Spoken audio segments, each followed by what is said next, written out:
Taste the Daily. Cuddalore மாவட்டம் வடலூரில் உள்ள சத்தியஞான சபையில் கார்த்திகை மாத பூச ஜோதி தரிசனம் நடைபெற்றது. சத்தியஞான சபையில் 6 திரைகள் நீக்கி காணப்பட்ட ஜோதி தரிசனத்தில் ஆயிரக்கணக்கான பக்தர்கள் பங்கேற்று வள்ளலாரின் மகா மந்திரத்தை உச்சரித்து தரிசனம் செய்தனர். தொடர்ந்து பக்தர்களுக்கு அன்னதானம் வழங்கப்பட்டது.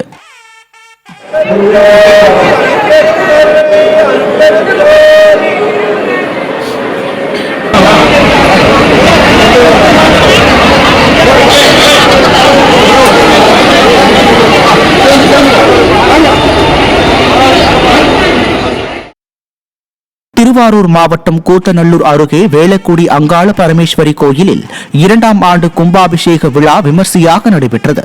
விழாவை முன்னிட்டு கோவில் வளாகத்தில் சிறப்பு ஓமமும் அங்காள பரமேஸ்வரி மற்றும் பரிவார தெய்வங்களுக்கு சிறப்பு அபிஷேகம் செய்யப்பட்டு அங்காள பரமேஸ்வரி சந்தன காப்பு அலங்காரத்துடன் பக்தர்களுக்கு காட்சி அளித்தார். தொடர்ந்து இசை வாத்தியங்கள் முழங்க சிங்க வாகனத்தில் எழுந்தருளிய அம்மனை திரளான பக்தர்கள் தரிசனம் செய்தனர்.